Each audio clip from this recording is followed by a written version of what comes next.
পাকিস্তান জন্মের সূচনা লগ্ন থেকেই দেশটির সামরিক বাহিনীর জন্য মাথা ব্যথার কারণ বেলুচিস্তান। দক্ষিণ পশ্চিমাঞ্চলীয় অঞ্চলটি আয়তনের দিক থেকে পাকিস্তানের সর্ববৃহৎ প্রদেশ, তবে জনসংখ্যায় সর্বনিম্ন।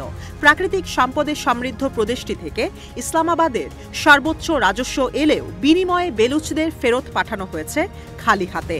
ফলস্বরূপ পরিণত হয়েছে অন্যতম দরিদ্র প্রদেশে। তাই যুগের পর যুগ ধরে স্বাধীনতার জন্য আন্দোলন চালিয়ে যাচ্ছে বেলুচরা। প্রদেশটির বাসিন্দাদের দীর্ঘদিনের অভিযোগ, চায়না পাকিস্তান ইকোনমিক করিডোরের মাধ্যমে খনিজ সম্পদ লুট করছে সরকার।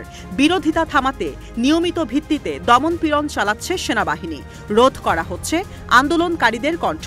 তাই এবার প্রকল্প সংশ্লিষ্ট চীনা কর্মীদের ওপর হামলা চালিয়ে বসল বেলুচ বিদ্রোহীরা। ভারতীয় গণমাধ্যম ইন্ডিয়া.com-এর তথ্য বলছে, সাম্প্রতিককালের মধ্যে অন্যতম বড় এই হামলার ঘটনাস্থল ছিল কোয়েটা করাচি হাইওয়ে সংলগ্ন কালাথ অঞ্চল।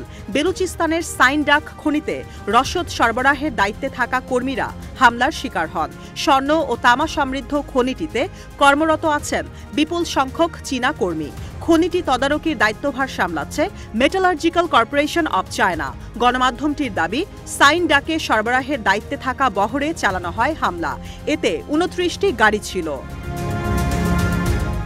গেল ৩০ বছর ধরে বেলুচিস্তানের সবচেয়ে বড় খনিটিতে খনন কাজ চালিয়ে যাচ্ছে চীনা প্রতিষ্ঠানটি। সবশেষ ২০১৭ সালে চুক্তি ৫ বছরের জন্য নবায়ন করা হয়। স্থানীয় গণমাধ্যমের প্রতিবেদন বলছে, প্রতি বছর খনিটি থেকে ২৫ টন স্বর্ণ ও ১২ থেকে ১৫,০০০ টন তামা উত্তোলন করা হচ্ছে। মেটালার্জিক্যাল কর্পোরেশন অব চায়না লভ্যাংশের ৫২% নিজেদের কাছে রাখে, বাকি ৪৮% যায় পাক সরকারের হাতে। এর মধ্যে মাত্র ২% ব্যয় করা হয় বেলুচিস্তানের জন্য।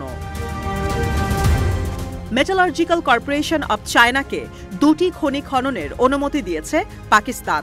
সাইনডাক বাদে অপর খনিটি হল চাঘাই জেলার রেকো ডিক মাইন। বিনিময়ে সেনাবাহিনীকে সরবরাহ করা হচ্ছে অস্ত্র।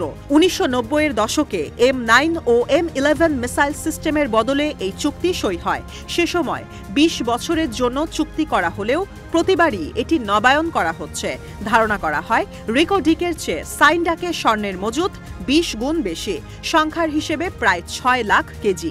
বিশ্লেষকদের শঙ্কা, প্রাকৃতিক সম্পদের ওপর বেলুচদের ন্যায্য অধিকার ফিরিয়ে না দিলে পাকিস্তানে শুরু হতে পারে গৃহযুদ্ধ।